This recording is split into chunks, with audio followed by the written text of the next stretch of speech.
మంగళం భగవన్ శంభో మంగళం వృషభధ్వజ మంగళం పార్వతీనాద మంగళం భక్తవత్సల ఓంకారం బిందు సంయుక్తం నిత్యం ధ్యాయంతి యోగినః కామదం మోక్షదం తస్మాత్ ఓంకారాయ నమో నమః ఓంకారాయ నమో నమః.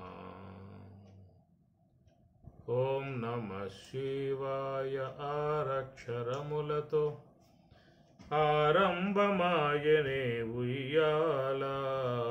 ఓం నమః శివాయ ఆరక్షరములతో ఆరంభమాయనే ఉయ్యాల.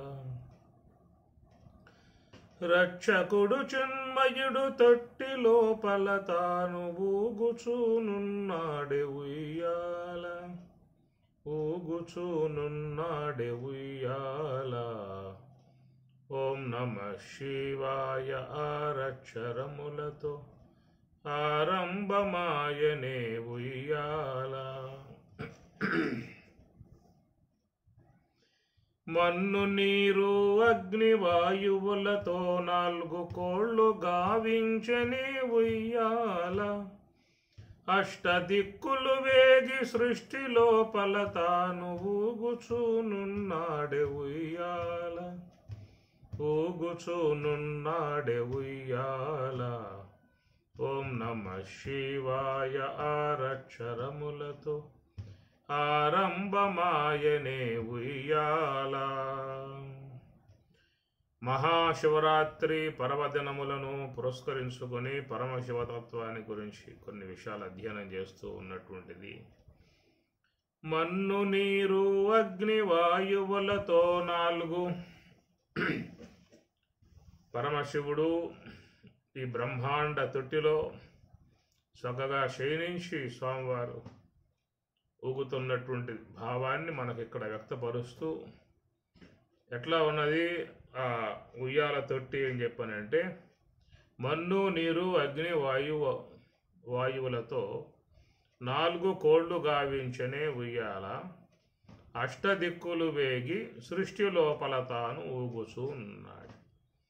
అష్టదిక్కులు అంతటా కూడా వ్యాపకమై ఉన్నటువంటి స్వరూపం గల పరమశివుడు ఈ సృష్టి లోపల తాను చక్కగా ఆయన అందరి యందు నివాసముగా ఉండి ఆయన అందరినీ కూడా నడిపిస్తూ ఉన్నాడు, అందరిలో ఉన్నాడు.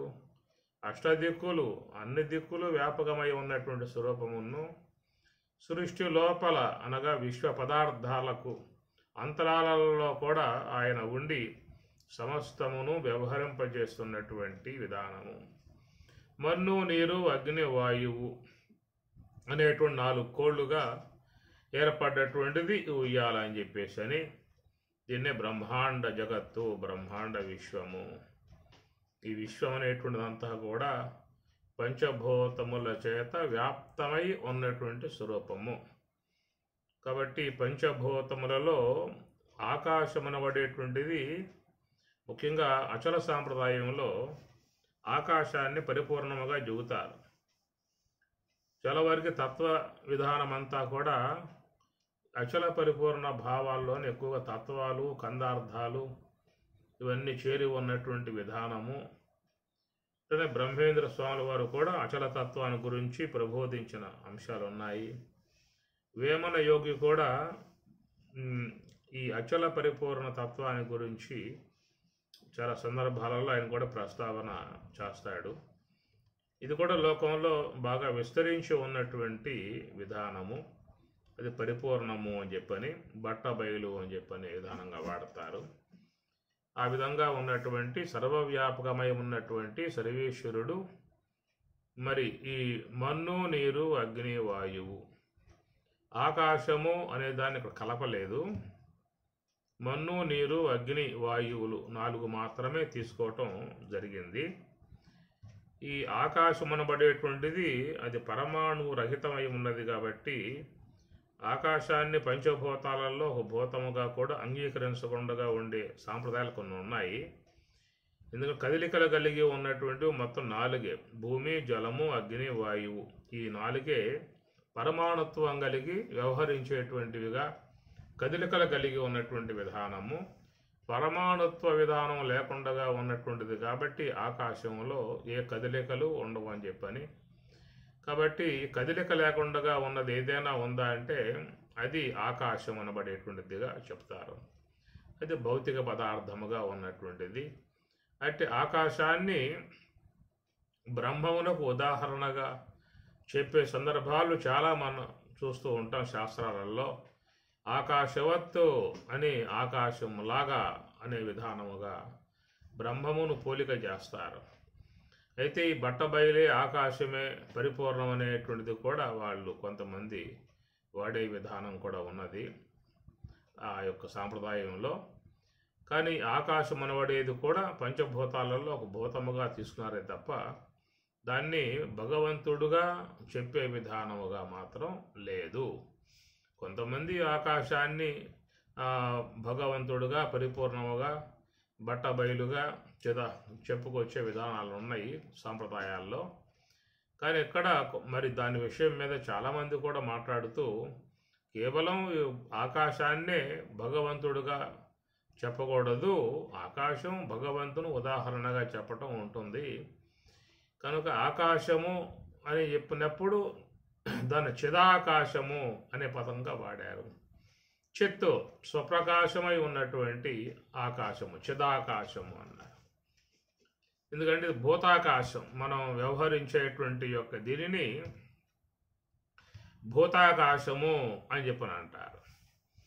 అట్లాగా ఎట్లయితే భూతాకాశం అనేటువంటిది చాలా సూక్ష్మమై ఉన్నదో, వ్యాపకమై ఉన్నదో, దేనిని అంటకుండగా ఉన్నదో, అన్నింట్లలో చేరి ఉన్నది, దేనిని అంటే విధానం ఉండదు, అది తెగబడదు, తడపబడదు, శుష్కింపజేయబడదు, కాల్పబడదు. ఈ విధంగా అన్నింటికీ కూడా అతీతముగా ఉన్నటువంటి దానిని ఆకాశము అని చెప్పని. ఆకాశమే ఖం బ్రహ్మ అని మనకి చాందోగ్యోపనిషత్తులో చాలా సందర్భాలలో ఈ పదం వాడుతూ ఉంటారు. ఖం బ్రహ్మ, ఖం అంటే ఆకాశం, ఆకాశమే బ్రహ్మము అనే విధానంగా కూడా సందర్భాలు ఉన్నాయి. కాబట్టి ఆకాశము అనేది బ్రహ్మముగా అనేటువంటి పదప్రయోగాలు ఉన్నప్పటికీ కూడా ఆకాశం పంచభూతాలలో ఒక వస్తువే తప్ప అది భగవంతుడు కాదు, అది జడాత్మిక వస్తువు అనేటువంటిది.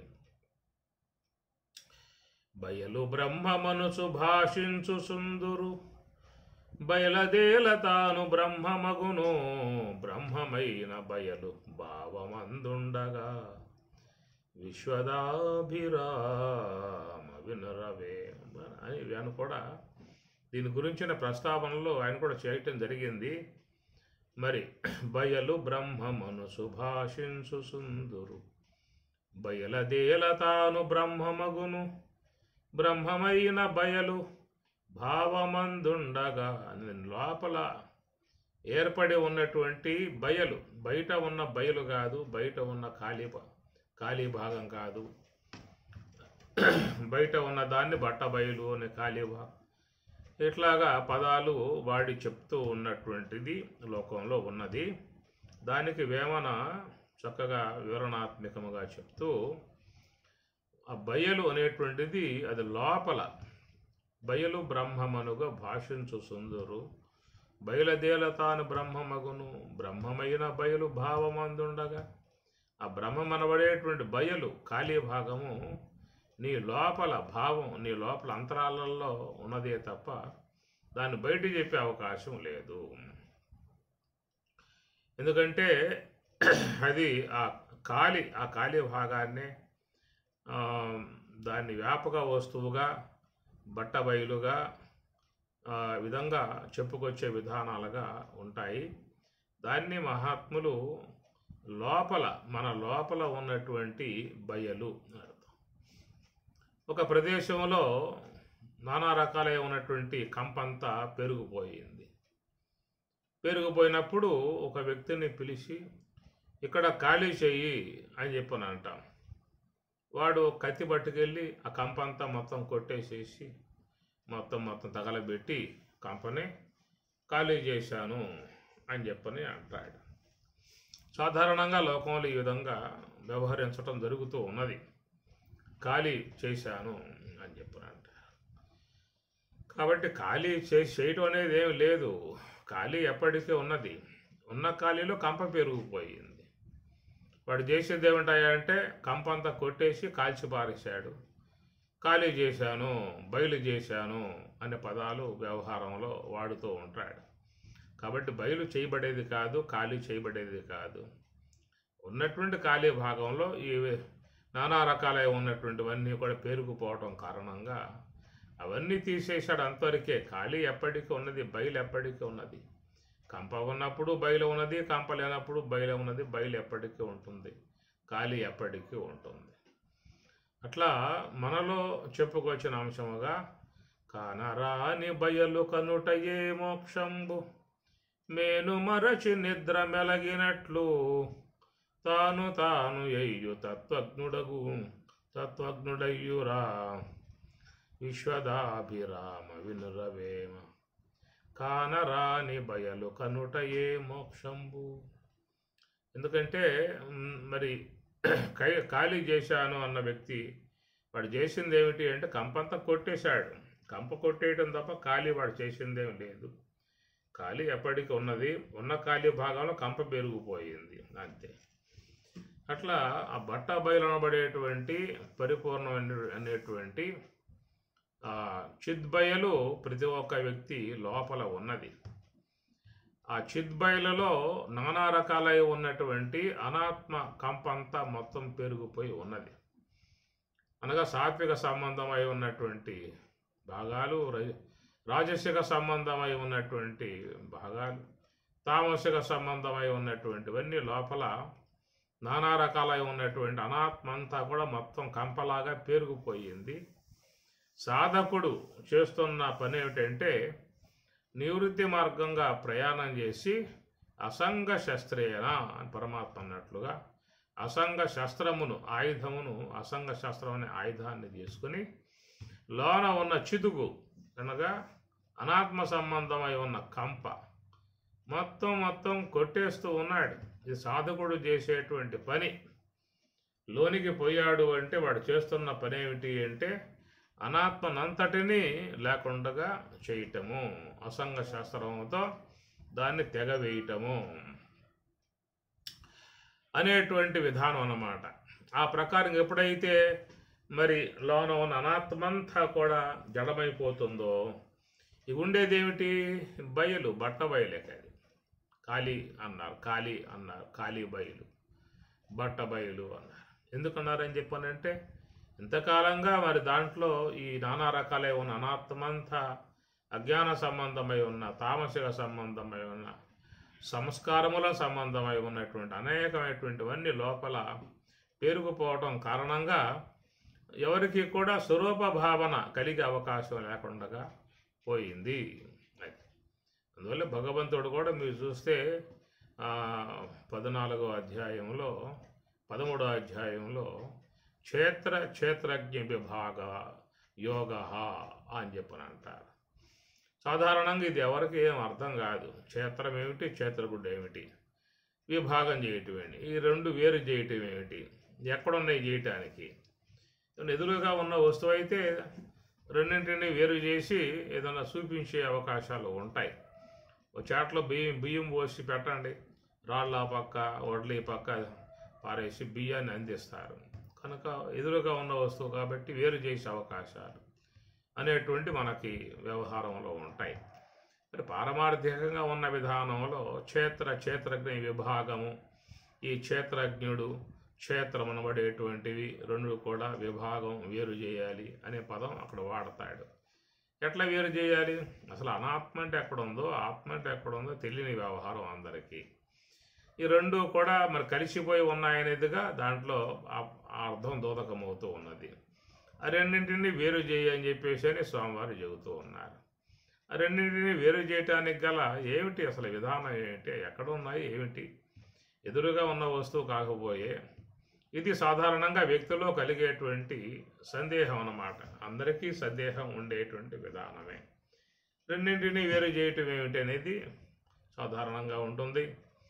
అది జ్ఞాన షట్కంలో వచ్చే అంశం. అది మీకు 6వ అధ్యాయం దాకా కర్మ షట్కం నడుస్తుంది. 7వ అధ్యాయం నుంచి 12వ అధ్యాయం దాకా భక్తి షట్కం నడుస్తుంది. 13వ అధ్యాయం నుంచి 18వ అధ్యాయం దాకా ఈ జ్ఞాన షట్కం అనేటువంటిది ఆరంభం అవుతుందన్నమాట. కాబట్టి జ్ఞానం చేసే పని ఏమిటంటే ఆత్మను అనాత్మను వేరు చేసి ఆత్మస్వరూపాన్ని తెలియజేయటమే జ్ఞానం యొక్క లక్షణం అన్నమాట. కాబట్టి జ్ఞాన షట్కం ఆరంభం కాగానే ఎమ్మటే స్వామివారు కూడా ఆ జ్ఞానానికి అనుగుణ్యముగా ఉండే విధానముగా విభాగం అనే అంశాన్ని అక్కడ ప్రవేశింపజేశాడు.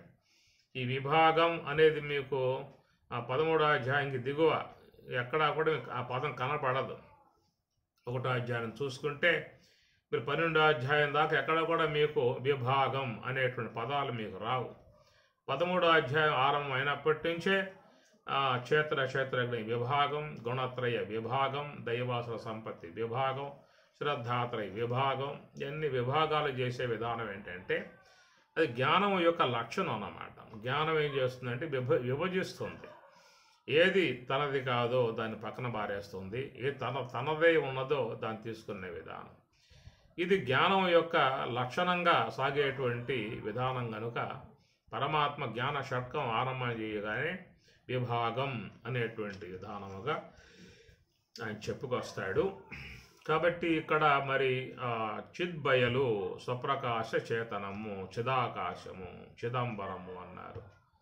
చిదంబరము అన్నారు, చిదాకాశం అన్నారు, దహరాకాశం అన్నారు. దహర ఉత్తరేభ్య అనే బ్రహ్మసూత్రం కూడా మరి దాన్ని ప్రస్తావించింది. దహర ఉత్తరేభ్య దహరాకాశము అని బ్రహ్మసూత్రం ఉన్నది.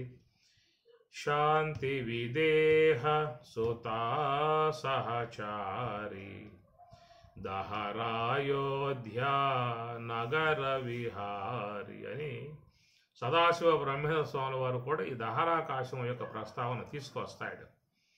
శాంతి విదేహ సుత సహచారి, శాంతి అనేటువంటి సుత కూతురుగా కలిగి ఉన్నటువంటి మరి సీత, సత్యజ్ఞానానంద శరీరి దహరాయోధ్య నగర విహారి.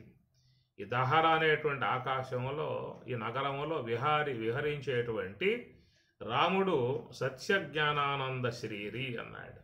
సత్యము, జ్ఞానము, ఆనందమే దేహముగా కలిగి ఉన్నటువంటి రాముడు ఎక్కడ ఉన్నాడు అని చెప్పనంటే ఆయన దహరా అయోధ్య నగర విహారి.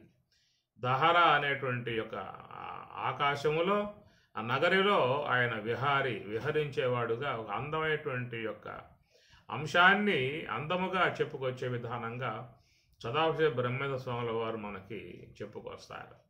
కనుక దాన్ని అయోధ్య అనేటువంటిదిగా చెప్పుకొచ్చారు. అయోధ్య అంటే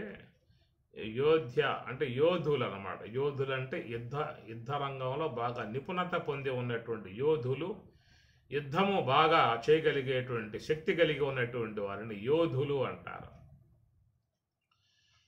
అలాంటి యోధులు మరి అందరిలో ఉన్నారన్నమాట. మహాయోధులు ఉన్నారు. వాళ్ళ దెబ్బకి అందరూ కూడా దాసోహం అయిపోవాల్సిందే. కనుక వాళ్ళు ఏ వైపుకు లాక్కుపోతే ఆ వైపు కల్లా వెళ్ళిపోవాల్సిందే. అలాంటి యోధులుగా ఉన్నటువంటి లోకంలో పెద్ద పెద్ద పేరుగాంచినటువంటి పెద్ద పెద్ద తపో సంపన్నులై ఉన్నటువంటి వాళ్ళు కూడా ఇలా ధాటికి తట్టుకోలేక వాళ్ళు కూడా దూది పిందెల్లా కొట్టుకుపోయారు. హిరణ్యకశిపుడు చూస్తే ఆయన గారు మరి ఎంతో గొప్ప తపస్సు చేసి గొప్ప వరములు పొందినప్పటికీ కూడా చివరికి భగవంతుని మీద ద్వేషం అనేటువంటి గుణానికి లోబడి వాడు చివరికి హతుడైపోయాడు. కనుక కామ, క్రోధ, లోభ, మోహ, మద, మత్సర, ఈర్ష, ద్వేష, అభిమాన, గర్వ ఇలాంటివన్నీ కూడా మహాయోధులు. వీళ్ళు అందరి శరీరంలో వాళ్ళు ప్రవేశించి ఉన్నటువంటి మహాయోధులు. వాళ్ళ ధాటికి తట్టుకోలేక అందరూ వాళ్ళ చూపించినటువంటి మార్గం వైపుకే వెళ్ళిపోతున్నటువంటి పరిస్థితి. కనుక లోభం అనే గుణానికి లోబడి దుర్యోధనుడు తన తమ్ముళ్లతో కూడా వాడు హతమైపోయాడు. ఆ ప్రకారంగా మరి చూస్తే అందరూ మరి గొప్ప గొప్ప తప చేసినటువంటి వాళ్ళు కూడా వీటిలో క్రోధ, లోభ, మోహ, మద, మత్సర, ఈర్ష ఇత్యాది యోధులకు వాళ్ళు లోబడి మరణించినటువంటి పరిస్థితి. శక్నోతి హైవ యశోఢుం ప్రాక్శరీర విమోక్షణాత్తు కామక్రోధ ఉద్భవం వేగం. పరమాత్మ కూడా చెప్పుకొచ్చాడు.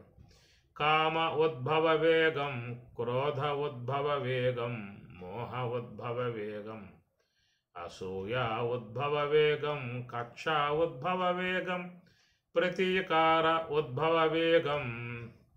ఇవి చాలా తీక్షణంగా ఏర్పడేటువంటి గుణాలు అన్నమాట. ఈ గుణాలకి లోనైనటువంటి వాడు ఎక్కడ కూడా ఆగటానికి అవకాశాలు లేవు. లాక్కుపోయి అమాంతన ప్రమాదంలో పడవేసేటువంటి ఇలాగా ఉన్నటువంటి ఏవైతే ఉన్నాయో ఇవి వ్యవహార జీవితాన్ని పతనం చేసేటువంటివే తప్ప ఈ పరమార్థ స్థాయిల్లో వాటికి అస్తిత్వమే లేదు, వాటి ఉనికే ఉండదన్నాడు. కామాది శత్రువర్గము నశింసు అని రాముడు చెప్పాడు. కనుక ఆత్మారాముని వద్ద ఇవేవి కూడా పనిచేసేటువంటివి కావు కాబట్టి దాన్ని అయోధ్య అనేదిగా పిలుస్తూ ఉన్నారు. యోధ్య అంటే మహామహా యోధానుయోధులుగా ఉన్నటువంటి వాళ్ళకి స్వరరాని దాంట్లో ప్రవేశించడానికి వీలు కానటువంటి ప్రదేశము దహరా అయోధ్య నగర విహారి. అంటే భగవంతుని సన్నిధిలో, ఈశ్వర సన్నిధిలో, సచ్చిదానంద స్వరూపుడే ఉన్నటువంటి భగవత్ సన్నిధిలో ఇవేవి కూడా ఉండడానికి అవకాశాలు లేవు. అందువల్ల దాన్ని అయోధ్య నగర విహారి, సత్య జ్ఞానానంద శరీరి అని చెప్పి అంటారు. సత్య స్వరూప, సత్య జ్ఞానము, సత్యము, జ్ఞానము, ఆనందమే శరీరముగా ఉన్నటువంటి బ్రహ్మతత్వమును రాముడుగా పోలిక చేసినటువంటి విధానము. ఆయన ఉన్నది ఎక్కడ అంటే దహరా అయోధ్య, దహరాకాశం అని చెప్పని అంటారు. ఈ దహరాకాశమునే చిదాకాశము అని, చిద్బయలు అని, చిదంబరము అని అనేక రకాలైనటువంటి పదాలతో పిలుస్తూ ఉన్నారు. కనుక అన్నింటి యొక్క సారాంశ విషయం ఏంటంటే అది లోపల, మన యొక్క లోపల చిద్బయలు అని అంటారు. కనుక చిద్బయలులో చేరుకుపోయి ఉన్నటువంటి అనాత్మ సంబంధమై ఉన్న కంపంతా కొట్టిపారేయాలి, తీసేయాలి. నానా రకాలైనటువంటి సంకులమై ఉన్నటువంటి ఒక ఆలోచన అనేటువంటి ఆలోచనలు అనేటువంటి ఒక పెద్ద మరి చిదుగు, ఈ కంపంతా మొత్తం లోపల అనాత్మంతా పెరిగిపోయింది కాబట్టి దాన్ని జ్ఞాన ఖడ్గముతో తెగనరకాలి, జ్ఞానం ద్వారా తీసివేయాలి, జ్ఞానాగ్ని ద్వారా మొత్తం కాల్చిపారేయాలి.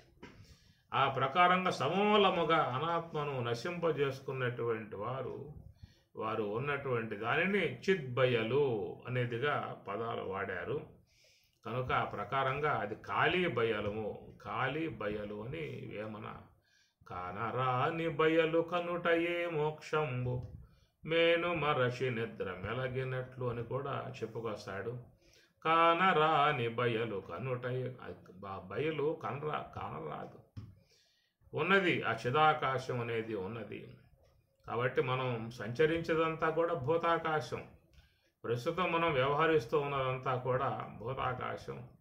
ఇది పంచభూతములలో చేరి ఉన్నటువంటిది ఈ భూతాకాశము అని చెప్పని. పంచభూతాలలో చేరి ఉన్న ఈ భూతాకాశము. ఇట్లా మనకు చూస్తే భూతాకాశము, చిత్తాకాశము, హృదయాకాశము, చిదాకాశము అని కూడా చెప్తారు. ఈ భూతాకాశం అనేది ఏంటంటే ఇప్పుడు మనం ప్రస్తుతం ఈ యొక్క జాగ్రత్త వ్యవహారం చేస్తూ ఉన్నాము. దశేంద్రియములను పెట్టుకొని ఈ దశేంద్రియముల ద్వారా లోక వ్యవహారం చేస్తూ ఉన్నాం మనం. శబ్ద, స్పర్శ, రూప, రసగంధాది విషయములతో మన గమనం సాగిపోతూ ఉన్నది, మన వ్యవహారం సాగిపోతూ ఉన్నది. ఈ విషయాలతోనే మన జీవనం అంతయు కూడా ముడిపడి కొనసాగింపబడుతూ ఉన్నది.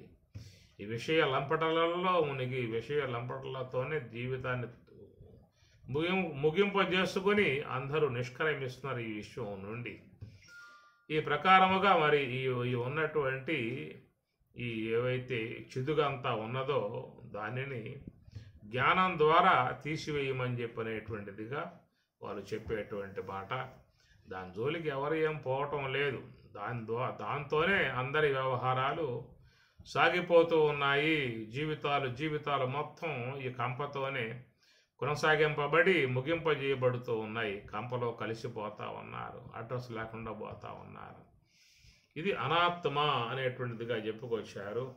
దానిని ప్రయత్నం ద్వారా తీసివేయగలిగితే ఆ తర్వాత ఉండేటువంటి ఖాళీ భాగమే చిద్బయలు అన్నారు. అది ఎక్కడయ్యా? బయట ఉందా అంటే బయట కాదు, లోపల ఉన్నది.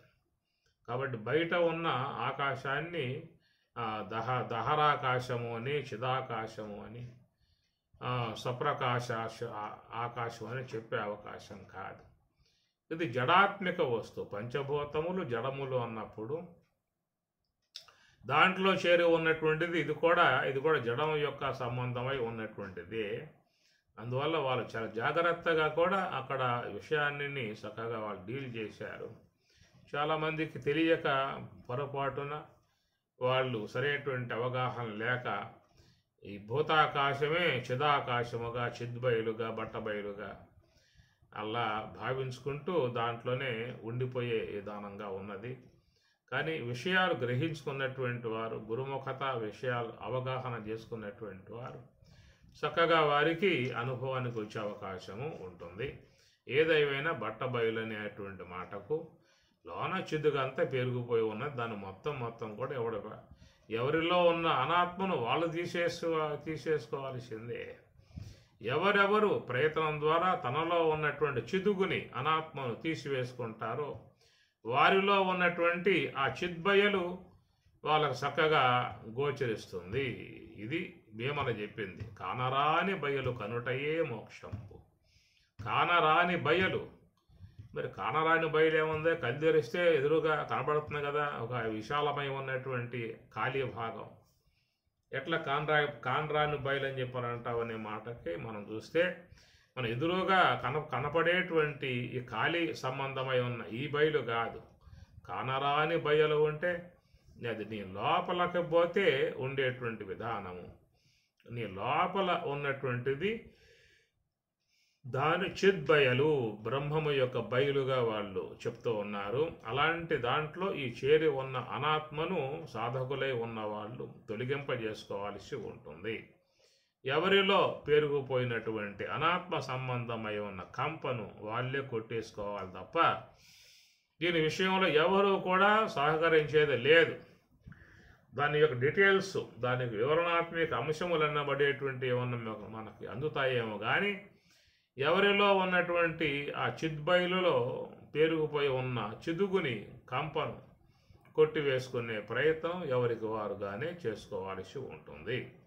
ప్రయత్నాత్యతమానః తు యోగి సంశుద్ధ కిల్బిష. ప్రయత్నాత్తు అని పరమాత్మ కూడా చెబుతూ ఉన్నారు. ప్రయత్నం ద్వారా యతమానః తు అంటే యతీశ్వరులై ప్రయత్నశీలురై యోగి సంశుద్ధ కిల్బిష. యోగి ఎగువాడు కిల్బిష లోపల ఆకాశంలో చేరుకుపోయి ఉన్నటువంటి ఆ కంపనంతటిని కూడా తీసివేసుకునేటువంటి విధానము అది ఎవరికి వారుగా చేయాలి. ఇందాక మనం చెప్పుకుంటూ ఒక అంశాన్ని ముందుకెళ్ళాము. ఒకటేమో భూతాకాశము, రెండోది చిత్తాకాశము, మూడోది హృదయాకాశము, నాలుగవది చిదాకాశము అని మనకు చెప్పేటువంటి అంశము. అందువల్ల మన జాగ్రత్త వ్యవహారం అంతా కూడా భూతాకాశంలోనే ఉంటుంది.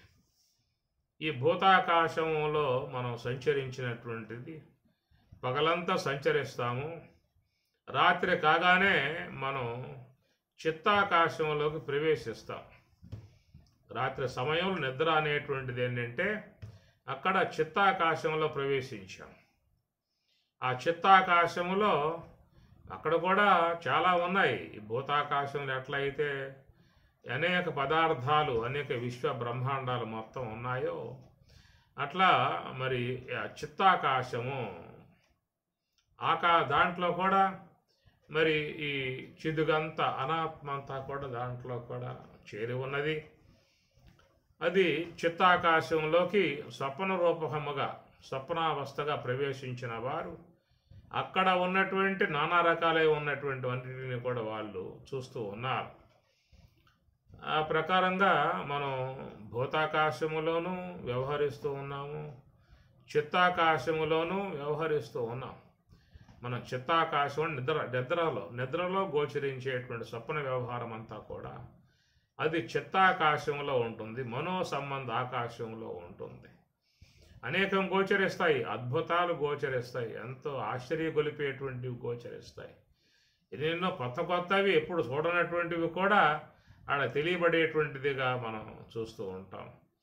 కనుక ఈ ప్రకారంగా ఈ భూతాకాశంలో ఎలాగా నామరూపాత్మక వ్యావహారిక జగత్తంతా వ్యాపకమై ఉన్నదో అట్లా చిత్తాకాశంలో ప్రాతిభాషికమై ఉన్నటువంటి ఆ యొక్క జగత్తు, ప్రాతిభాషిక జగత్ అనేది అక్కడ దాంట్లో వ్యాపకమై ఉన్నది. కనుక రెండింట్లలో కూడా ఈ చిదుగు అనేటువంటిదే చేరి ఉందన్నమాట. ఇక హృదయాకాశంగా చెప్పినప్పుడు అక్కడ ఎలాంటి యొక్క అలజడి ఉండదు. కేవలం అన్కాన్షియస్లోకి వెళ్ళిపోతాడు, అన్ని మర్చిపోతాడు, మరుపుకు వచ్చేస్తే మొత్తం కూడా. కనుక హృదయాకాశంలో పోతే అక్కడ మరుపుకు వచ్చేస్తే ఏం కనబడేటువంటి ఏం ఉండవు. ఇక అట్లాగా నిర్మలంగా నిశ్చలంగా లోపల అట్లాగే ఉండి మళ్ళా లోక వ్యవహారంలోకి మానవులు వస్తున్నది మనం లోకంలో రోజువారీగా చూస్తూనే ఉన్నాం. ఈ ప్రకారంగా మన వ్యవహారము భూతాకాశమునందు జరుగుతూ ఉన్నది, చిత్తాకాశమునందు జరుగుతూ ఉన్నది. ఈ రెండింటి ద్వారా అలసి సొలసి ఉన్నటువంటి జీవుడు హృదయాకాశములో కొంతసేపు అక్కడ విశ్రాంతిని పొందుతాడు. విశ్రాంతిని పొందాలని చెప్పారంటే హృదయాకాశం అనబడేటువంటిది ఆ సుషుప్తి స్థాయికి పోయినప్పుడు అక్కడ వాడిక ఎలాంటి అలజడి లేకుండా, గందరగోళం లేకుండా, గజిబిజి లేకుండా కాస్త ప్రశాంతముగా వాడు విశ్రమించడానికి యోగ్యముగా ఉండే విధానంగా ఆడ హృదయాకాశమునందు సామాన్యంగా ఉంటూ ఉంటారు. ఇట్లాగా అందరికీ కూడా లోకంలో చూస్తే భూతాకాశము అందరికీ పరిచయమే, అట్లనే చిత్తాకాశము పరిచయమే, హృదయాకాశము పరిచయమే.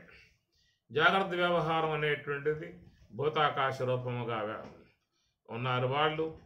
స్వప్న వ్యవహారం అనేది చిత్తాకాశం దాంట్లో ఉంటూ ఉన్నటువంటి పరిస్థితి. ఈ ప్రకారముగా మనందరం కూడా ఈ భూతాకాశమునందు, చిత్తాకాశమునందు, హృదయాకాశం, సుషుప్తి అందు ఈ మూడింటి ఆకాశాలతో మనకు అనుబంధము, అనుసంధానము. నాలుగవదిగా ఉన్నటువంటి దాన్ని చిదాకాశము అన్నారు. దాని చిదంబరేశ్వరుడు అని కూడా మనకి చెప్పుకొస్తాడు. చాలామంది చిదంబరం పోయి వచ్చినటువంటి వాళ్ళు ఉన్నారు, చాలామంది ఉన్నారు. కాబట్టి అది చిదంబరము అన్నారు. ఆ చిద్బయలు ఉన్నటువంటిదిగా చెప్పుకొచ్చే విధానము. తర్వాత కాలం లోకంలో చిదంబర రహస్యం అండి అనేది కూడా ఒక నానుడి ఏర్పడిందన్నమాట. చిదంబర రహస్యం అనేటువంటిది ఏమిటా చిదంబరము అని చెప్పనంటే ఆడు గది ఏర్పాటు చేశారు, ఓ తెర కట్టారు. మరి ఎవరైనా పోయినప్పుడు టికెట్ కొనుక్కొని లోపల చూస్తారు, ఆ తెర తీస్తారు. తెర తీసినప్పుడు లోపల చూస్తారన్నమాట. సాధారణంగా ఎవరైనా ఏంటంటే ఏదన్నా లోపల కృష్ణుడో, రాముడో, విష్ణువో ఎవరో విగ్రహం ఉంటుంది, కాస్త మొక్కుదాం, నమస్కారం చేసుకుందాం అనేటువంటిదిగా భావం ఉంటుంది. కానీ అక్కడ వాళ్ళు ఏమీ పెట్టల, ఆ లోపలంతా ఖాళీ, ఆ రూమ్ అంతా ఖాళీ అన్నమాట.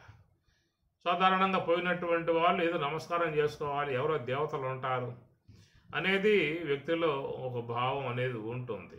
అట్లా నమస్కారం చేద్దాం, రెండు చేతులు ముకులిస్తే ఎక్కడ ముకులించి వేసేసే అవకాశం ఉంటుంది? ఏ పక్క చూసినా ఎవరో లేకపోయే ఏ వినాయక స్వామి ఉన్నా నమస్కారం చేసుకోవచ్చు, ఆంజనేయ స్వామి ఉన్నా నమస్కారం చేసుకోవచ్చు, ఇంకా చిన్న చిన్న దేవతలను కొలువై ఉన్నా నమస్కారం చేసుకోవచ్చు.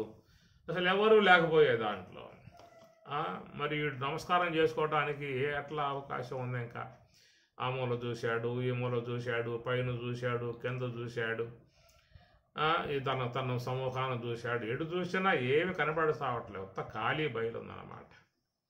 ఈ ప్రకారంగా పోయిన వాళ్ళంతా కూడా టికెట్ కొనుక్కొని ఆ విధంగా చూసి నిరుత్సాహంతో తిరిగి వస్తారు. దాంట్లో ఏమి లేదే, ఎందుకు ఈ విధంగా వాళ్ళు టికెట్ పెట్టారు అని చెప్పని అనుకుంటాడే తప్ప దాంట్లో ఉన్న పరమార్థాన్ని గురించి చూడగలిగేంత శక్తి సాధారణంగా వాళ్ళకు ఉండదు. అది ఏంటంటే చిదంబరేశ్వరుడు చిదంబరం అని చెప్పి అనేదిగా పెట్టి అక్కడ మరి ఆ చిదంబర రహస్యం అనేదిగా ఏర్పాటు చేశారు. దాన్ని బట్టి అయినా వీళ్ళు ఏదన్నా కొంచెం తత్వజ్ఞానం వైపుకు పోతారేమో, గురువుల దగ్గరికి వెళ్ళి దీని యొక్క పరమార్థాన్ని గురించి విని ఏదైనా జ్ఞానాన్ని తెచ్చుకుంటారేమో అనేది ఆ పెద్దల యొక్క ఆశ. దాని మేరకే వాళ్ళ ప్రకారంగా ఏర్పాటు చేసినటువంటి విధానము. కాబట్టి చిదంబరేశ్వరుడు ఆకాశలింగము అని చెప్పని అక్కడ ఏర్పాటు చేసిన విధానములో చిదంబర రహస్యము అనేది లోక ప్రసిద్ధి అయిపోయి ఉన్నది. అది చిదంబర రహస్యమురా. ఏదైనా తెలియబడకపోతే, ఏదైనా గోప్యముగా ఉంటే, ఎంత ప్రయత్నం చేసినా అది ఎలిక రానిది ఉన్నట్లయితే అది చిదంబర రహస్యం మనకు గోచరించదు అని లోకంలో ఒక వ్యవహార విధానాలలో దాని నానుడి వచ్చేసింది. కాబట్టి అదంతా కూడా ఆ చిదంబర రహస్యం అంటే అట్లా మనకు మహాత్ములు ఒక భావాన్ని తెలియజేయటానికి బాహ్యములో ఒక అంశాన్ని పెట్టారు. దాన్ని చూసైనా వీళ్ళు పరమార్థాన్ని గుర్తిస్తారేమనేటువంటిది వాళ్ళ ఆశ. అందుచేత చిదంబరం అనేది ఏంటంటే మనం లోక వ్యవహారాలలో భూతాకాశంలోనూ సంచారం చేస్తూ ఉన్నాం, చిత్తాకాశంలోనూ సంచారం చేస్తూ ఉన్నాం, హృదయాకాశంలో విశ్రాంతి తీసుకుని మళ్ళీ బయటకు వస్తూ ఉన్నాము. ఇది త్రివిధావస్థలుగా పేరుగాంచినటువంటి విధానము. అందువల్ల ఈ భూతాకాశం అనేది జాగ్రత్త అవస్థకు సంబంధించి ఉంటుంది. చిత్తాకాశం అనేది అది స్వప్న లోకానికి సంబంధించి ఉంటుంది. ఈ రెండు లోకాలు లేకుండా ఉండేటువంటి ప్రదేశముగా హృదయాకాశంలో ప్రవేశించిన వారు ఇక ఈ రెండింటి గొడవ, ఈ రెండింటి యొక్క బెగడ ఏమి కూడా వాళ్ళకి కానరాదేక, ఏమి లేదేక. అట్లాగా వాళ్ళు ఆ హృదయాకాశంలో కొంత విశ్రాంతి తీసుకుని మళ్ళా స్వప్నావస్థకు తిరిగి మళ్ళీ జాగ్రత్త అవస్థకు అడుగులే వేసుకుంటూ బయటకు వస్తూ ఉంటారు. రాక తప్పదు. ఎందుకంటే సుషుప్తి అవస్థలో పోయి అక్కడ ప్రశాంతంగా హాయిగా ఆనందంగా ఏ యొక్క బాధరబందీ లేకుండా, ఏ చీకు చింత లేకుండా అన్నీ మొత్తం రాలిపోయి ఊడిపోయి ప్రశాంతమై ఉన్నటువంటి ఆ స్థితికి పోయినటువంటి వాడు శుభ్రంగా అక్కడే ఉండిపోతే పోతుంది. ఇంకెందుకు ఇటు రావటం, ఎక్కడే నానా రభసాయి ఉన్నటువంటి నానా రగడై ఉన్నటువంటి వీటిల్లోకి వచ్చి ఏం చేద్దామని చెప్పేసి అని అక్కడే చక్కగా ఉండిపోతే అట్లాగే ఆనందంలో ఉండిపోతూ దేహాన్ని సాలించి వెళ్ళిపోయే పరిస్థితి కదా. కానీ ప్రారంధం వదిలిపెట్టదు. ఎంత సుషుప్తికి పోయినా లేదా సుషుప్తి కూడా దాటి యోగ సమాధికి పోయినా ప్రారంధం అనేది మాత్రం లాక్కొచ్చి బయటపడేసే తీరుతుంది. అది ఆ విధంగా ప్రారంధ ప్రభావం ఉన్నది కాబట్టి సుషుప్తిని పొందినవాడైనా అన్కాన్షియస్కు పోయినవాడైనా వచ్చి మన జాగ్రత్త అవసరం పడాల్సిందే. లేదా ప్రయత్నం చేసి యోగ సమాధికి బ్రహ్మంలోకి పోయిన వాడైనా కానీ అట్టి ఆ బ్రహ్మము నుండి తిరిగి మరలా వ్యవహారాన్ని లాక్కొచ్చి ఈడ్చుకొచ్చి పడేస్తూ ఉంటుంది. కాబట్టి ఎందువల్లంటే ప్రారంధం అనేటువంటిది అది నశింపబడదు. ప్రారంధం భోగతో నశ్యేత్తు అన్నారు. శంకరాచార్యుల వారు కూడా తన మనీష పంచకములో భూతం భావిష దుష్కృతం ప్రదహత, భూతం భావిష దుష్కృతం, భూతం అంటే గతంలో జరిగిపోయింది. అది ఆ జరిగిపోయిన సంబంధమై ఉన్నటువంటి దాని అవశేషాలు మన మనస్సు లోపల మిగిలిపోయాయి. భూతం భావిష జరగబోయేటువంటి ఆగామి కర్మ అన్నారు. అదే సంచిత కర్మగా చేరిగిపోయి ఉన్నది. అయితే ఆగామి కర్మగా వచ్చి పడతా ఉన్న లోపల ఇప్పుడు మళ్ళీ నెట్లు పడతా ఉన్న లోపల. కాబట్టి భూతం భావిష దుష్కృతం దుష్కృతం ఆ కృతం చేసేటువంటివన్నీ కూడా వాటిలో ఏదో ఒక దోషాలు లేకుండా ఉండవు. కనుక గతంలో చేయగా వచ్చి పడ్డటువంటివి కానీ రాబోయే కాలంలో చేసేటువంటి వాటి సంబంధమై ఉన్నటువంటి సంస్కారాలు కానీ దుష్కృతం ఇదంతా కూడా ఏర్పడుతూ ఉన్నది. దాన్ని మహాత్ములైనటువంటి వారు ప్రదహత సంవిన్మయే పావకే, ప్రదహత అంటే దహింపజేయటం. వారు ఆత్మాగ్ని అనబడేటువంటి దాంతో జ్ఞానాగ్ని ద్వారా బ్రహ్మాగ్ని ద్వారా అక్కడ వాళ్ళు అన్ని ప్రదహత దహించి వేస్తున్నారు అన్నారు. ఈ దహించి వేసిన విధానముగా చెప్తూ శంకరాచార్యుల వారు ప్రారబ్ధాయ సమర్పితం సోపుః, ఈ ప్రారబ్ధం అనేది మాత్రం అది కాలిపోలేదు, అది భద్రంగా ఉన్నది అన్నాడు. కాబట్టి భూతం భావిచ అనగా జరగబోయే కాలం నుంచి వచ్చేటువంటి ఆగామి కర్మ, జరిగిపోయిన కాలం నుంచి వచ్చినటువంటి సంచిత కర్మ, ఈ రెండింటినీ కూడా ప్రదహత దహింపబడ్డాయి అన్నాడే తప్ప ప్రారబ్ధాయ సమర్పితం సవపుః ఇత్యేషా మనీషా మమ, ఈ ప్రారబ్ధం అనబడేది మాత్రం అది కాలిపోయేది కాదు అన్నాడు. అది మాత్రం ఎంత బ్రహ్మజ్ఞాని అయినప్పటికీ కూడా ఆ యొక్క ప్రారబ్ధాన్ని గ్రహించి తాను వ్యవహరించాల్సిన పరిస్థితి ఉంటుంది. కాబట్టి ఈ బ్రహ్మజ్ఞానాగ్ని ప్రారబ్ధమున మాత్రం కాల్చివేయలేదు, అది అనుభోక్తవ్యముగా పోయేటువంటి యొక్క విధానము అన్నారు. కాబట్టి ఆ ప్రకారముగా చూసినట్లయితే మనం ఈ భూతాకాశములోనన్నా ఉన్నాము, లేదా చిత్తాకాశంలోనన్నా ఉన్నాము. అది రెండు లేకపోతే హృదయాకాశం సుషుప్తి సంబంధమై ఉన్న హృదయాకాశములో ఉండేటువంటి విధానం. ఈ హృదయాకాశం ఎందుకు వాడాము అని చెప్పనంటే, ఈశ్వర సర్వభూతానాం హృతదేశే అర్జున తిష్టతి అని అన్నారు స్వామివారు.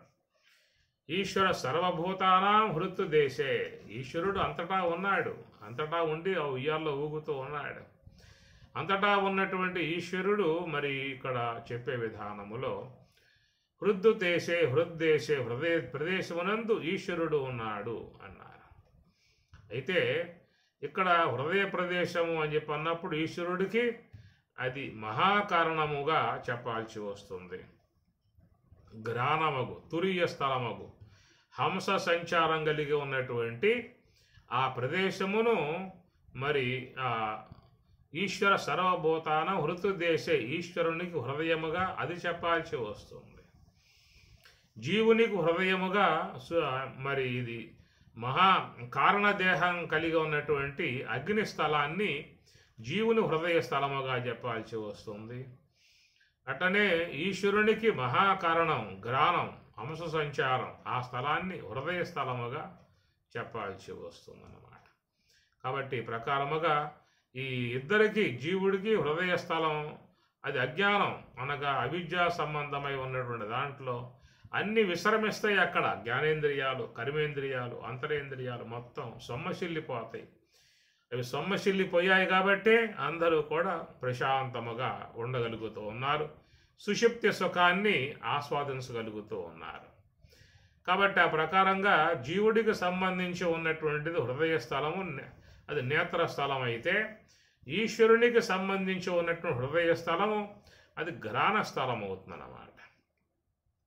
ఇక రెండూ కాకుండా మూడో చూసినట్టే హృదయాకాశము అదే చిదాకాశము అన్నారు కదా, అది సుషుమ్న ద్వారముగా ఉన్నటువంటి దహరాకాశము అన్నారు అక్కడ.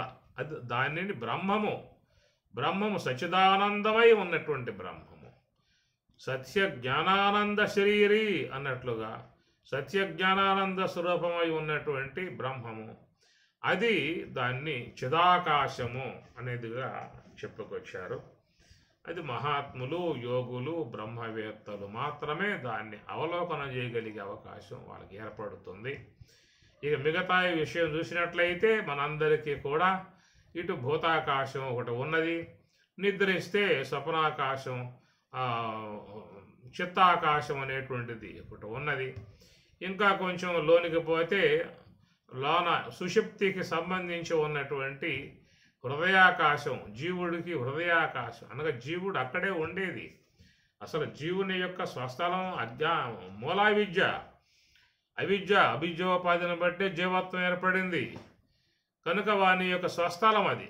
అవిద్య ఉన్నటువంటి కారణదేహంగా పిలువబడేటువంటి కారణదేహోపాధిగా ఉన్నటువంటిది అది జీవుని యొక్క స్వస్థలం. ఎందుకంటే అవిద్య ఉపాధిని బట్టే జీవత్వం భాషించింది. అవిద్య లేకపోతే ఉండేది ఏమిటి? ప్రత్యేగాత్మ. కనుక మాయ అనే ఉపాధిని అనుసరించే కదా ఈశ్వరత్వం భాషిస్తుంది. మాయ అనే ఉపాధి లేకపోతే అక్కడ పరమాత్మ ఉంటాడు. ఈశ్వర స్థానంలో పరమాత్మ ఉంటాడు. జీవుని స్థానంలో ఆత్మ ఉంటుంది. కాబట్టి అవిద్యా ప్రభావంతో జీవత్వం భాషిస్తే మాయా ప్రభావంతో ఈశ్వరత్వం భాషించింది. కాబట్టి ఈశ్వరునికి నిలయముగా మహాకారణం చెప్పాం. అది ఈశ్వరుని హృదయ స్థలము. అటనే అవిద్యా ప్రభావం తేరపడ్డటువంటి జీవుడు కారణదేహ స్థలము. అక్కడ ఆయన నివాసముగా ఉన్న స్థలం దాని హృదయాకాశం. ఆయనకి అది హృదయాకాశం. ఈయనకు ఇది హృదయాకాశం. అనగా నేత్ర స్థలము కారణదేహ స్థలమేమో జీవుని హృదయ స్థలము. మహాకారణ స్థలము శుద్ధ సాత్విక బ్రహ్మాకార వృత్తి ఉన్నటువంటి స్థలము ఈశ్వరునికి హృదయాకాశ స్థలం. కాబట్టి ఈశ్వర సర్వభూతానా హృతుదేశే అర్జున తిష్టతి బ్రాహ్మయన్. కాబట్టి అందరి యొక్క జ్ఞానములయందు సర్వేశ్వరుడు ఉండి బ్రాహ్మయన్ ఈ శ్వాసను ఆడిస్తూ సమస్త జీవుల్ని కూడా వ్యవహరింపచేస్తూ ఉండడం కారణముగా ఆయన స్థలం మహాకారణ స్థలం. అది హృదయ స్థలం. ఈశ్వరుడు ఉన్నటువంటి స్థలం ఈశ్వర స్థలం. అది హృదయాకాశము అన్నారు.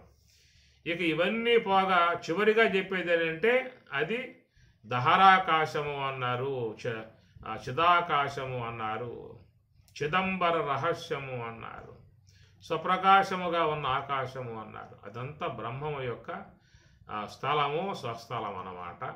అట్టి ఆ స్థలానికి పోయినటువంటి వారే ధన్యులు.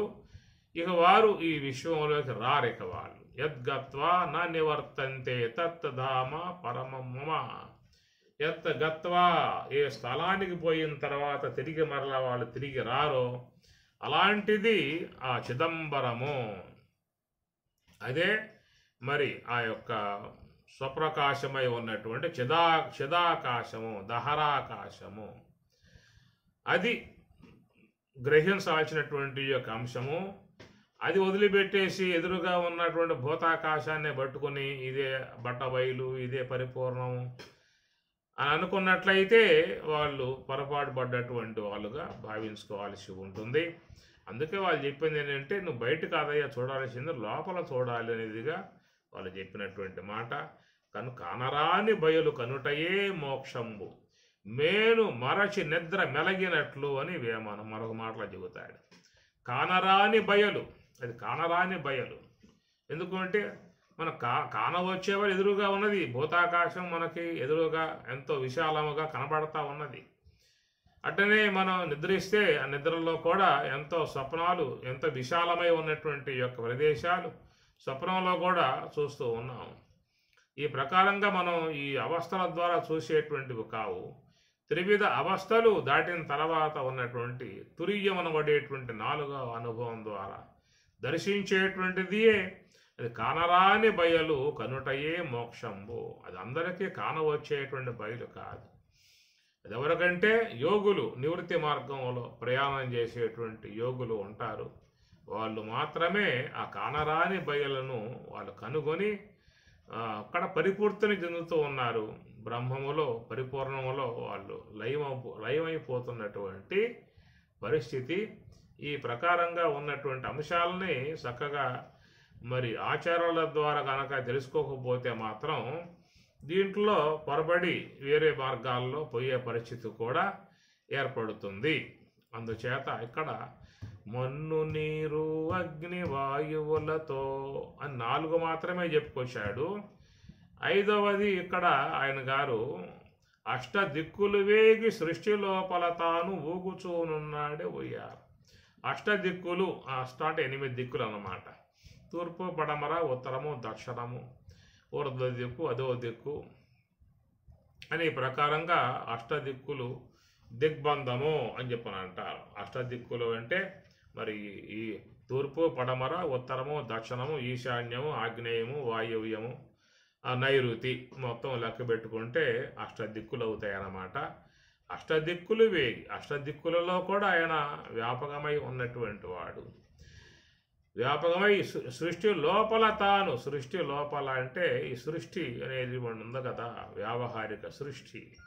సృష్టి లోపల తాను ఊగుతూ ఉన్నాడు. ఈ సృష్టికి లోపల ఉన్నాడు, అవతల ఉన్నాడు. ఈ సృష్టి అనేది వ్యావహారిక సంబంధమై ఉన్న సృష్టి ఉన్నది, ప్రాతిభాషిక సంబంధమై ఉన్న సృష్టి ఉన్నది. వ్యావహారిక సంబంధమై ఉన్న సృష్టి ఈశ్వర కల్పితమై ఉన్నది. ప్రాతిభాషిక సంబంధమై ఉన్నటువంటి సృష్టి జీవుని కల్పితమై ఉన్నది. సాధారణంగా అందరి జీవన విధానాలు ఈ రెండింటితోనే సాగిపోతూ ఉన్నాయి. ఉంటే వ్యావహారిక సంబంధమై ఉన్న నామరూపాత్మక సృష్టిలోనన్నా ఉంటాం, అటు కనుమోస్తే ప్రాతిభాషికమై ఉన్నటువంటి స్వప్న సంబంధమై ఉన్న సృష్టిలోనన్నా ఉంటూ ఉన్నామే కానీ మరి ఆ రెండింటినీ కూడా దాటి అవతల ఉన్నటువంటి సర్వేశ్వరుని యొక్క సన్నిధికి ఎవరు పోతూ ఉన్నారు? ఇది గమనించాల్సిన అంశము. అందరూ కూడా ఈ రెండింటితోనే సరిపెట్టుకుంటూ ఉన్నారు. అనగా పగలంతా వ్యావహారిక జగత్తుతో వ్యవహరిస్తూ ఉన్నారు, రాత్రి తెల్లవార్లు ప్రాతిభాషిక స్వప్న జగత్తుతోనే కాలం గడుపుతూ ఉన్నారు. అందువల్ల ఈ సృష్టికి లోపలకు పోగలిగితే, ఈ వ్యావహారికమును వీడి ప్రాతిభాషికమును వీడి అంతర్ముఖులు కాగలిగితే అక్కడ సర్వేశ్వరుడు ఉన్న విధానముగా ఓం నమ శివాయ ఆరక్షరములతో ఆరంభమాయనే. కనుక ఆయన గారు ఓం నమ శివాయ అనేటువంటిది మొత్తం పంచాక్షరి మహామంత్రము అని మూలంగా చెప్తూ ఉంటారు. నమశివాయ, నమః శివాయ మొత్తం 5 అక్షరాలు ఉంటాయన్నమాట. నమః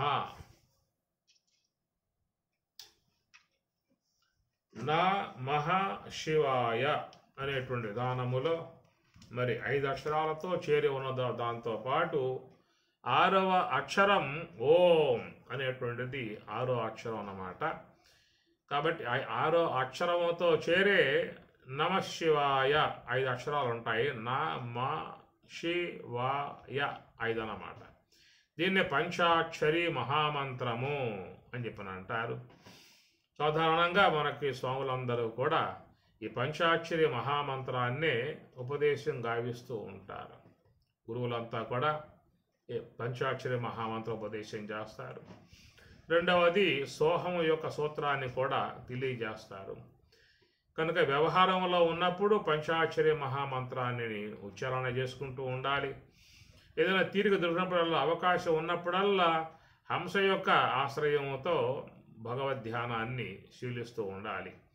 ఈ విధముగా ఓం నమ శివాయ, ఓం నమ శివాయ అనేది మారు మ్రోగుతూ ఉంది. ఇప్పుడు ఎక్కడ ఏ క్షేత్రంలో చూసినా కానీ ఏమి కాశీ మొదలు ఏమి కన్యాకుమారి వరకు అంతా కూడా శివమయముగా అన్ని చోట్ల శివనామముతో ఓంకారాత్మికమై ఉన్నటువంటి పంచాక్షరి మహామంత్రాన్ని అందరూ కూడా జపిస్తున్నటువంటి విధానము. ముఖ్యంగా చాలామంది శివరాత్రి రోజున ఉపవాసాలు పాటిస్తూ ఉంటారు, మంచిదే. కానీ ఉపవాసం అంటే అంటే దగ్గర, ఈశ్వరునికి దగ్గరగా ఉండాలి. వస నివాసే, నివాసం, వస అంటే ఉండుట. ఏం ఉండాలని చెప్పనంటే మనస్సు అనేది శివుని యొక్క సన్నిధిలో ఉండాలి. కాబట్టి ఉపవాసం అని చెప్పని అన్నం తినకపోవటం అనేది చేస్తాము, మంచిదే, ఆరోగ్యపరంగా మంచిదే. కానీ ఉపవాసం అనేటువంటి దాంట్లో ఉన్నటువంటి సూక్ష్మాంశం, గోప్యమై ఉన్న అంశము ఏమిటంటే ఆ నామానికి మనం దగ్గరగా ఉండాలి. నామానికి దగ్గరగా ఉంటే భగవంతునికి సన్నిధిలో ఉండే అవకాశం ఏర్పడుతుంది.